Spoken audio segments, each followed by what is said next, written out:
Hello students, welcome to my YouTube channel M Das maths tuition. আজকের class 9-এর দ্বিতীয় ইউনিটে ম্যাথমেটিক্স একটা মডেল স্কুলে একটা কোশ্চেন পেপার সলভ করে দিচ্ছি বন্ধুরা। আমি তোমাদের সঙ্গে মনোরঞ্জন স্যার। তো প্রথম যে প্রশ্নটা আছে, 20% ছাড় দিয়ে বিক্রি করা একটি জ্যামিতি বাক্সের বিক্রয় মূল্য 48 টাকা, বাক্সটির ধার্য মূল্য কত? এই যে ছাড়, এটা খেয়াল রাখবে, ছাড় সবসময় ধার্য মূল্যের উপরে দেয় এবং বিক্রয় মূল্য এখানে আছে 48 টাকা, ধার্য মূল্য কত? এখন দেখো, যেহেতু 20% ছাড় দিয়েছে এবং ছাড় সবসময় ধার্য মূল্যের উপরে হয়, তাহলে যার উপরে ছাড় দেবে তাকে 100 ধরবো। তাহলে ছাড় দিয়েছে ধার্য মূল্যের উপরে, তাই ধার্য মূল্য 100 ধরলাম। ধার্য মূল্য 100, আবার 20 টাকা ছেড়ে দিয়েছে, তাহলে বিক্রয় মূল্য 80। তাহলে ধার্য মূল্য 100, বিক্রয় মূল্য 80। তাহলে বিক্রয় মূল্য 80 হলে ধার্য মূল্য 100, বিক্রয় মূল্য 1 হলে কত, আর 48 হলে কত? এটা 60। তাহলে অপশান বি, ₹60। এরপরে যেটা আছে, এবিসিডি সামান্তরিকে বিডি কর্ণের মধ্যবিন্দু এম, বিএম এবিসিকে সমদ্বিখণ্ডিত করলে এ এম বি এর পরিমাণ কত? এটা আনসার হবে 90 ডিগ্রি। কীভাবে হচ্ছে দেখো, এটা বলেছিল যে এবিসিডি, এখানে এটা বলেছিল সামান্তরিক, তার বিডি কর্ণের মধ্যবিন্দু এম, মধ্যবিন্দু বলেছে এম, এটা বলে দিয়েছে। আর কি বলেছে? এ এম বি, এই কোণটার মান চেয়েছে। এখন দেখো, এটা মধ্যবিন্দু বলেছে, সামান্তরিকের মধ্যবিন্দু বলেছে, আর আবার এটা দেখো এ এম মধ্যবিন্দুতে যোগ করেছে, তার মানে এখান থেকে যদি যোগ করি এটাও একটা কর্ণ হবে, এটাও একটা কর্ণ, এটাও একটা কর্ণ। বুঝতে পেরেছ? এটা হবে। তো মধ্যবিন্দু, এটা মধ্যবিন্দু বলেছে, আর এটাও একটা মধ্যবিন্দুর, এটা আমার কর্ণের অর্ধেক, যেহেতু যোগ করেছে তাহলে এটাও অর্ধেক হবে। অর্থাৎ কর্ণ দুটো কি করেছে? সমদ্বিখণ্ডিত করেছে। কর্ণ দুটো সমদ্বিখণ্ডিত করেছে, 1 নম্বর। 2 নম্বর, এখানে বলেছে এ বি সি, এই কোণের এ বি সি কোণে এটা সমদ্বিখণ্ড, এম বি বা বি এমটা হচ্ছে সমদ্বিখণ্ড। একমাত্র এই যে কোণে সমদ্বিখণ্ড করবে যে কর্ণ, কোন সামান্তরিকের বা কোন চতুর্ভুজে? না, বর্গক্ষেত্র এবং রম্বসের। এছাড়া অন্য যে কোনো সামান্তরিকের ক্ষেত্রে হবে না। এই যে কোণটা সমদ্বিখণ্ডিত হবে, বা এই যে কোণটা সমদ্বিখণ্ডিত হবে, এখানে হচ্ছে না, কারণ এটা রম্বস নয়, বর্গক্ষেত্র নয়। যদি এটা রম্বস বা বর্গক্ষেত্র হতো তখন এই দুটো কোণ সমান হতো, এই কোণ দুটো সমান হতো। অর্থাৎ কর্ণ এই কোণটাকে সমদ্বিখণ্ডিত করত। অর্থাৎ কি শিখলে? কেবলমাত্র বর্গক্ষেত্র এবং রম্বসের কর্ণ কোণকে কি করে সমদ্বিখণ্ডিত করে। আবার বর্গক্ষেত্র এবং রম্বসের কর্ণগুলো সমকোণে ছেদ করে। বর্গক্ষেত্রের ক্ষেত্রে কর্ণগুলো সমদ্বিখণ্ডিত হয়, রম্বসের ক্ষেত্রে সমদ্বিখণ্ডিত হয় না, কিন্তু সমকোণ হয়। রম্বসের ক্ষেত্রেও সমকোণ হবে, বর্গক্ষেত্রের ক্ষেত্রেও কর্ণগুলো সমকোণে সমদ্বিখণ্ডিত করে, কিন্তু রম্বসের ক্ষেত্রে কর্ণ দুটো সমান হয় না দৈর্ঘ্যে, বর্গক্ষেত্রের ক্ষেত্রে দৈর্ঘ্য দুটো সমান হয়। তাহলে কি শিখলে? কর্ণগুলো সমকোণে সমদ্বিখণ্ডিত করে, এটা এই প্রশ্নের জন্য এই কথাটা লাগবে, সমকোণে। তার মানে এ এম বি হবে 90 ডিগ্রি। আর এটা যদি তোমাদের বের করতে হয় প্রমাণ করে, সেটা তো বড় হবে অনেক। এটা 1 নম্বরের প্রশ্ন বলে এরকম করে দিলাম। দেখো, এটা সমান্তরাল, তাহলে এই কোণ সমান হবে, মানে আমাদের এই ত্রিভুজটাকে আমরা সমদ্বিবাহু ত্রিভুজ প্রমাণিত করব। এইটা সমদ্বিবাহু করব, তাহলে সমদ্বিবাহু ত্রিভুজের দুটো কোণ সমান হয়, বুঝতে? এইভাবে করে আমরা এটা পেয়ে যাব 90 ডিগ্রি। দরকার নেই এখানে 1 নম্বর বলে এটা করছি। এরপরে যে প্রশ্ন, প্রত্যেকটা প্রশ্নই মোস্ট ইম্পর্টেন্ট আছে। দুটো বিন্দু দেওয়া আছে, তাদের দূরত্ব দেওয়া আছে 5 একক। তাহলে এক্স এর মান কত? এই একটা বিন্দু, এই একটা বিন্দু দেওয়া আছে, তাদের ডিস্টেন্স দেওয়া আছে 5 একক। তাহলে এক্স এর ভ্যালু কত? এটা হবে 0 অথবা 6। কি করে হচ্ছে দেখো, দুটো যদি বিন্দু দেওয়া থাকে, দুটো বিন্দু এখানে দেখো, এই যে দুটো বিন্দু, এটাকে x1, এটাকে x2 ধরবো, এটাকে y1, এটাকে y2 ধরবো। x1 minus x2 square plus y1 minus y2 square হবে সমান দূরত্ব স্কোয়ার। তাহলে এটা x1, এটা y1, এটা x2, এটা y2। x1 minus x2 square plus y1 minus y2 square সমান দূরত্ব স্কোয়ার হবে, এটা নিয়ম। আর নাহলে দূরত্ব বের করলে এটার বর্গমূল করতে হবে, এটা হচ্ছে মূল সূত্র। তো এবারে দেখো এখানে x1টাতে বের করতে হবে, আর x2তে 3 ছিল, শুধু 3 ছিল, আর y1টা ছিল -7, আর y2তে কিন্তু -3 ছিল y2তে, কিন্তু এখানে যেহেতু মাইনাস আছে সূত্রে, আবার -3 আছে, তাহলে মাইনাস হচ্ছে প্লাস, এক লাইনে করে দিলাম এটা। এবার a minus b whole square, a square minus 2ab plus b square, আর -3 -4 কত, 3 আর -7 কত হবে, -4, আর মাইনাস এর স্কোয়ার হয়ে যাবে, মাইনাস হচ্ছে প্লাস, 4 স্কোয়ার 16, আর মাইনাসটা প্লাস হয়ে যাবে, -4 ইন্টু -4 প্লাস 16, আর এটা 5 স্কোয়ার 25। এবার এই দুটো যোগ করলাম 25, ওটা ওদিকে চলে গেল, মাইনাস হয়ে গেল, এই দুটো যোগ করলাম 25, ওটা সমান হতে মাইনাস হয়ে গেল, তাহলে 0। এবার এখান থেকে আমরা এক্স আর এক্স কমন নিলাম, তাহলে 0। এবার দুটোর গুণফল 0 হলে এটা সমান একবার 0 হবে, অথবা এটা সমান একবার 0 হবে, তাহলে এক্স সমান হলে এখানে 6, এক্স 0। এটাই উত্তর হয়েছিল, বলেছিলাম যে 0 এবং 6, 0 এবং 6, option B, option B, option B.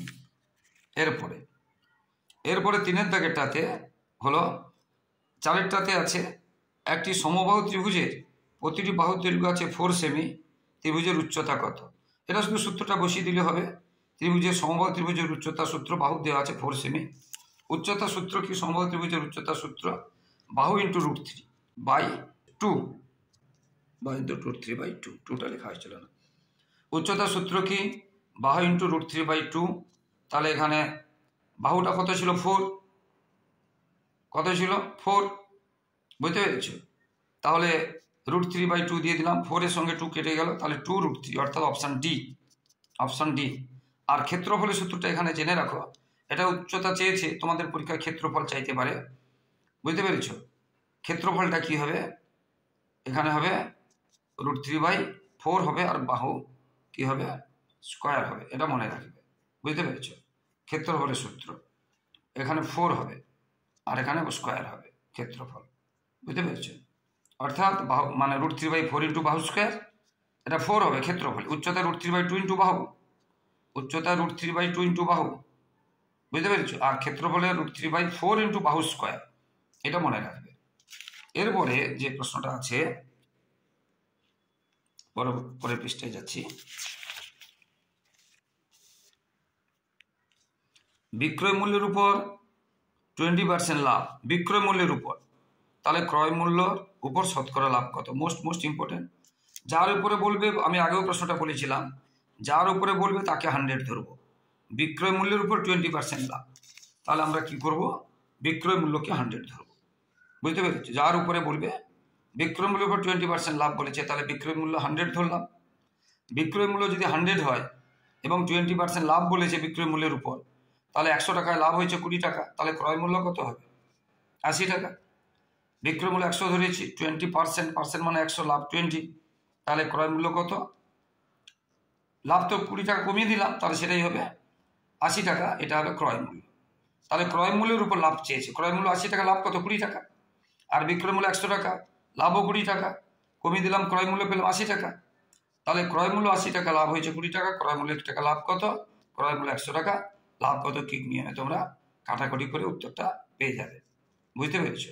0 0 কেটে দিলাম, 2 4 8, 4 দিয়ে কাটলাম, 4 2 8, 4 5 20, হ্যাঁ 2 দিয়ে কাটলাম 10, 25%। এরপরে যেটা আছে, একটা PQRS একটা সামান্তরিক বলে দিয়েছে, এক্স এবং ওয়াই যথাক্রমে PQ ও SR বাহুর মধ্যবিন্দু বলা আছে, কর্ণ SQ যুক্ত করা হলো, সামান্তরিক SQRY আকারের ক্ষেত্রফল অনুপাত ত্রিভুজ QSR ক্ষেত্রফলটা কত হবে? অনুপাত বের করতে বলেছে। তো এখন দেখো ছবি অনুযায়ী যদি বলি, বলেছিল বইতে PQRS, দেখো ভালো করে কি বলেছিল, PQRS একটা কি বলেছিল? সামান্তরিক বলেছিল। তার PQর মধ্যবিন্দু এটা বলেছে এক্স, SR মধ্যবিন্দু ওয়াই। আমরা যদি যোগ করি তাহলে দেখো এটা দুটো সমান সামান্তরিক হয়েছে, অর্থাৎ PXYS আর XQRY দুটো সমান সামান্তরিক হবে। কেন না? এটা মধ্যবিন্দু, এটাও মধ্যবিন্দু, এই বাহুর আর এই বাহু, দুটো সামান্তরিক হবে। তাহলে এই সামান্তরিকটা, এই নিচের সামান্তরিকটা এই পুরো সামান্তরিকের অর্ধেক, কারণ এটা মধ্যবিন্দু, এটাও মধ্যবিন্দু এ বাহুর, এটাও মধ্যবিন্দু এ বাহুর। তাহলে এক্স কিউ আর ওয়াই যে সামান্তরিক, পুরো যে সামান্তরিক পি কিউ আর এস এর অর্ধেক। আবার দেখো এই পি কিউ আর এস সামান্তরিক আর কিউ এস আর ত্রিভুজ, একই ভূমি কিউ আর এবং একই সমান্তরাল যুগল কিউ আর এবং পি এস এর মধ্যে অবস্থিত। তাহলে কোনো সামান্তরিক এবং কোনো ত্রিভুজ যদি একই ভূমি থাকে এবং একই সমান্তরাল যুগলের মধ্যে থাকে, তাহলে ত্রিভুজের ক্ষেত্রফল সামান্তরিকের ক্ষেত্রফলের অর্ধেক হবে, এটা নিয়ম। তাহলে পি এস আর ত্রিভুজের ক্ষেত্রফল পি কিউ আর এস সামান্তরিকের অর্ধেক, আর এই সামান্তরিকের অর্ধেক মানে এই সামান্তরিকটা এক্স কিউ আর ওয়াই। অর্থাৎ দেখলাম এই যে ত্রিভুজ আর এই যে ছোট সামান্তরিকটা ক্ষেত্রফল সমান, আর ওটার অনুপাত চেয়েছি ওই সামান্তরিক আর ত্রিভুজের ক্ষেত্রফল অনুপাত দুটোই সমান, তাহলে হবে 1:1, 1:1, এটা হবে আনসার। এরপরে যেটা চেয়েছে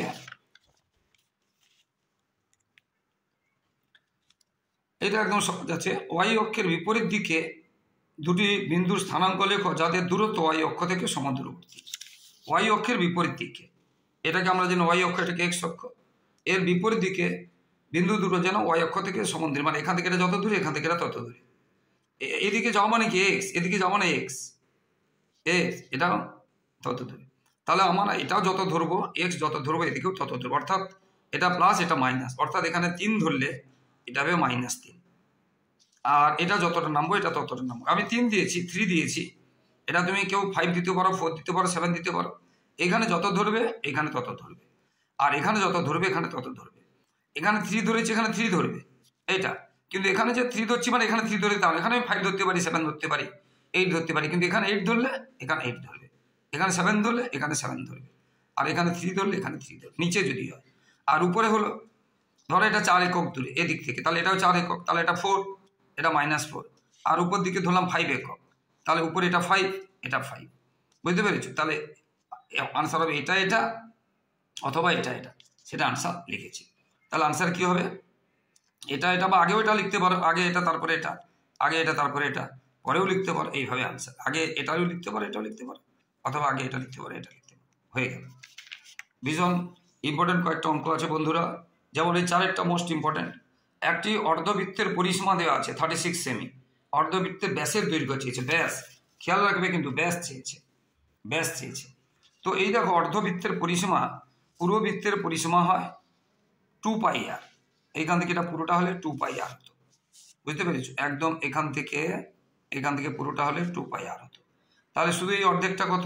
πr, অর্ধেকটা কত? πr, এদিকেটা কত? 2r, তাহলে পুরোটা হবে কত? πr plus 2r, πr plus 2r, সেই জন্য সেটা হলো 36, বইতে দেওয়া আছে। তো আর যদি আমরা কমন নেই, পাইয়ের মান জানি 22/7 প্লাস আর এর মান আছে কত? এখানে আমাদের বের করতে হবে, আর এখানে 2 আছে, তাহলে এখানে 2 আছে, তাহলে আর চলে গেলে এখানে পাই থাকলো যার মান 22/7, আর এখানে 2, এই দুটো যোগ করেছি, আর এই গুণফলটাও দেখে গেলে উল্টে যায়, 36 এটা ভগ্নাংশের যোগ, তোমরা তো পারো সবাই। তাহলে হলো কত? R7 পেলাম, এবং এককটা সেমি থাকলে সেমি দেবো, মিটার থাকলে মিটার দেবো। বুঝতে পেরেছো? তো কিন্তু ব্যাস চেয়েছে, ব্যাস মানে 2r, আমাদের এটা ব্যাসার্ধ বেরিয়েছে 2r, তাহলে 2 × 7 14 সেমি, এককটা কিন্তু লিখতে হবে, একক না লিখলে কিন্তু নম্বর দেবে না। এটা হয়ে গেল সেমি। এরপরে যে প্রশ্নটা মোস্ট ইম্পর্টেন্ট, ভীষণ ইম্পর্টেন্ট, একটা শ্রেণী সীমা দেওয়া আছে, প্রথম দ্বিতীয় তৃতীয় চতুর্থ বা শেষ সেমি, প্রথম সেমি, প্রথম যে শ্রেণী আর শেষ শ্রেণী সীমা দেওয়া আছে, আর পরিসংখ্যা দেওয়া আছে, প্রথম এটা দ্বিতীয় তৃতীয় চতুর্থ। চেয়েছে শেষ শ্রেণীর মানে চতুর্থ শ্রেণীর আপেক্ষিক পরিসংখ্যা। আপেক্ষিক পরিসংখ্যার নিয়ম কি? আপেক্ষিক পরিসংখ্যা হচ্ছে যেই শ্রেণী, চতুর্থ শ্রেণী চেয়েছে, চতুর্থ শ্রেণীর পরিসংখ্যা বাই মোট পরিসংখ্যা যতগুলো থাকবে। যদি এটা প্রথম শ্রেণী চাইতো, প্রথম শ্রেণীর পরিসংখ্যা মানে 3 বাই মোট পরিসংখ্যা মানে এগুলো যোগ করব। এটা চতুর্থ শ্রেণী চেয়েছে বা শেষ শ্রেণী চেয়েছে, শেষ শ্রেণীর পরিসংখ্যা মানে কত? 8 বাই তাদের মোটগুলো যোগ করব। আপেক্ষিক পরিসংখ্যা বের করার নিয়ম কি বললাম? শ্রেণী পরিসংখ্যা বাই মোট পরিসংখ্যা। এখানে শেষ চেয়েছে, শ্রেণীর শেষ যেটা চেয়েছে পরিসংখ্যা 8 বুঝতে পেরেছি। আর মোট পরিসংখ্যা 3, 4, 5 আর 8 যোগ করতে হবে। তাহলে 3, 4, 5 আর 8 যোগ করলাম। আর শেষ শ্রেণী বা চতুর্থ শ্রেণী বলেছিল, বুঝতে পেরেছ? তাহলে 8 ছিল, আর এটা যোগ করলাম 20। 8 আর 20 কাটাকাটি করলাম 4 দিয়ে, 4 দিয়ে কাটলাম, 4 2 8, 4 5 20। আবার 2কে আমরা 5 দিয়ে ভাগ করলাম, বুঝতে পেরেছো? ভাগ তো যাবে না, ওই জন্য দশমিক নিলাম, 0.4। এটা হয়ে গেল। এবার সংখ্যা যদি চেঞ্জ থাকে তখন কি করতে হবে? একই রকম করতে হবে, শুধু সংখ্যাগুলো চেঞ্জ হবে। যা যা সংখ্যা থাকবে সেইভাবে এখানে চেঞ্জ করতে হবে। এখানে যদি 5 থেকে আমরা 5 বসাবো, 8 থেকে আমরা 8 বসাবো, যেমন থাকবে আমরা তেমন বসাবো, আর কিছুই না। এবারে একটা এক্সট্রা একটা করছি পরীক্ষায়, এই যে আপেক্ষিক পরিসংখ্যা আসতে পারে, আবার পরিসংখ্যা ঘনত্ব আসতে পারে। মোস্ট ইম্পর্টেন্ট হয় পরিসংখ্যা ঘনত্ব। তো পরিসংখ্যা ঘনত্ব আমরা কি করে বের করব? পরিসংখ্যা ঘনত্ব বের করব যে শ্রেণী পরিসংখ্যা মানে কত আছে, আর শ্রেণীর দৈর্ঘ্য। শ্রেণীর দৈর্ঘ্যটা কিন্তু একটা গুরুত্বপূর্ণ ব্যাপার, শ্রেণী দৈর্ঘ্যটা, বুঝতে পেরেছ? তো যদি এই অঙ্কটাতে ভালো করে বোঝো, যদি শ্রেণী দৈর্ঘ্য এটা আছে ধরো 84 থেকে 89, তাহলে শ্রেণী দৈর্ঘ্য কত হবে লাস্টেরটা? আমরা যেহেতু দেখো লক্ষ্য করে তার আগেরটা কিন্তু আছে 80 থেকে 84 এরকম করে ছিল, বুঝতে পেরেছ? তো দেখো লক্ষ্য করে এখানে 84, এখানে 85 তফাৎ আছে, কন্টিনিউ নেই। বা কি বলছি, বা এখানে 80 আছে, তো এখানে আছে 79 আর এখানে আছে 75। তাহলে দেখো 79-এর পরে 79 80 হয়েছে, বা 84-এর পরে 84 আর 85 হয়েছে, তখন 1 করে বেশি আছে। সেই 1কে 2 ভাগে ভাগ করবে, 0.5। সেই 0.5 এটা থেকে মাইনাস করবে, এটার সাথে যোগ করবে। তাহলে এটা থেকে মাইনাস করলে 85 থেকে 0.5 যদি মাইনাস করি তাহলে কত হবে? 84.5। আর এটা 9-এর সঙ্গে যদি 0.5 প্লাস করি তাহলে 89.5। এটা আমরা মাইনাস করব, মাইনাস করলে আমরা 5 পাবো। 0.0 মানে কিছু না, 5 এটা। তাহলে এখানে আমরা কিন্তু শ্রেণী দৈর্ঘ্যটা আলাদা পাবো, খেয়াল রাখতে হবে। কিন্তু যদি এটা এমনি থাকতো, দেখো 70 থেকে 74, আবার এখানে 74 থেকে থাকবে, কি বলছি, 78 যদি এরকম থাকে, দেখো তাহলে 70-এর শেষ, এই 74-এর শেষ, আবার 74-এর শুরু, তখন কিন্তু এই নিয়মটা করার দরকার নেই, বুঝতে পারবে? এটাই বেশি করে আসে, তখন কিন্তু এটা থেকে এটা বাদ দিলে হবে, 4 হয়ে যাবে। এটা থেকে এটা বাদ দিলে হবে, 4 হবে। কিন্তু যদি এইরকম থাকে, এটা থেকে এটা বাদ দিলে হবে না, এটা থেকে এটা বাদ দিলে 4 হবে, কিন্তু 4 ভুল হয়ে যাবে। এটা থেকে এটা বাদ দিলে 4 হবে, নিলে না। তখন কি করতে হবে? শুরু আর শেষ একই সংখ্যা নয়, তখন এইভাবে করতে হবে। এটা থেকে এটা কত বেশি না 1 বেশি, এটা থেকে এটা কত বেশি 1 বেশি, 1কে 2 দিয়ে ডিভিশন করবে 0.5, এটার সাথে বিয়োগ করবে, এটার সাথে যোগ করবে, দেখেছ? তারপর বিয়োগ করবে, সেটাই হবে মানে শ্রেণী দৈর্ঘ্য। তাহলে আপেক্ষিক পরিসংখ্যা যদি বলে, আপেক্ষিক পরিসংখ্যা বলে শ্রেণী দৈর্ঘ্যকে শ্রেণী পরিসংখ্যা দিয়ে ভাগ করবে, বুঝতে পেরেছ? তো এরপরে যে অঙ্কগুলো আছে দেখো বন্ধুরা, এবারে বড় প্রশ্নগুলো আছে, আর করাচ্ছি না, বলে দিচ্ছি, দেখে নাও। এরা অমলবাবু একটি ছবি 20% ক্ষতিতে বিক্রয় করেন, তোমাদের বইতে আছে, ভীষণ ইম্পর্টেন্ট, দেখে নাও অঙ্কগুলো। এরপরে সমাধান করতে বলেছে, কোনো পদ্ধতি বলেনি, অপনয়ন, প্রতিস্থাপন, তুলনামূলক যে কোনো পদ্ধতি করবে, দেখে নাও সমাধানটা, মোস্ট ইম্পর্টেন্ট আছে, কিন্তু একদম সহজ আছে। এরপরে জ্যামিতি দেখো কি কোনগুলো আছে, যে একই ভূমি একই সমান্তরাল যুগলের মধ্যে ত্রিভুজের ক্ষেত্রফল সমান, আর কোনো ত্রিভুজের যে কোনো একটি বাহুর মধ্যবিন্দু দিয়ে অঙ্কিত, বুঝতে পেরেছ? দ্বিতীয় যে বাহুর সমান্তরাল তৃতীয় বাহুকে সমদ্বিখণ্ডিত করে, ইত্যাদি যেটা আছে, ভীষণ ইম্পর্টেন্ট। এটা তো মোস্ট ইম্পর্টেন্ট, এরকম এটা দুটোই খুব ইম্পর্টেন্ট। এবার এক্সট্রা যেটা দিয়েছি দেখো 3 নম্বরে, প্রয়োগ, যেটা এবিসির বর্গক্ষেত্রের ক্ষেত্রফল, এটা ভালো করে দেখে নাও, রম্বসের আকারের ক্ষেত্রফলের চেয়ে বেশি, প্রমাণ করতে হবে। আর এমনি এটা জেনে রাখো, বর্গক্ষেত্রের ক্ষেত্রফল, বুঝতে পেরেছ, ভূমি একই থাকলেও রম্বসের ক্ষেত্রফলের থেকে বেশি হয়, শর্ট প্রশ্ন থাকে, এটা জেনে রেখে দাও। বর্গক্ষেত্রের ক্ষেত্রফল রম্বসের ক্ষেত্রফলের থেকে বেশি হবে যদি তাদের বাহু সমান থাকে বা ভূমি সমান থাকে। এবার একটা সমদ্বিবাহু ত্রিভুজ অঙ্কন করতে বলেছে, সমদ্বিবাহু ত্রিভুজ যার বাহুর দৈর্ঘ্য দেওয়া আছে, অন্তর্ভুক্ত কোণ দেওয়া আছে 30 ডিগ্রি, সমান আয়তক্ষেত্র অঙ্কন করতে হবে, মোস্ট ইম্পর্টেন্ট আছে, বুঝতে পেরেছ? এরপরে দেখে নাও যেগুলো আছে, সামনে একটি জমির দৈর্ঘ্য প্রস্থের 3 গুণ বলেছে, প্রতি মিটার এত টাকা হিসাবে বেড়া দিতে এত টাকা লাগে, বেড়া দিতে মানে পরিসীমা, তাহলে দৈর্ঘ্য প্রস্থ নির্ণয় করো। যে প্রশ্নগুলো আছে দেখে নাও। এরপরে আমাদের ক্লাবে ঘরের ঘড়ির কাঁটা এবং মিনিটের কাঁটা দৈর্ঘ্য দেওয়া আছে।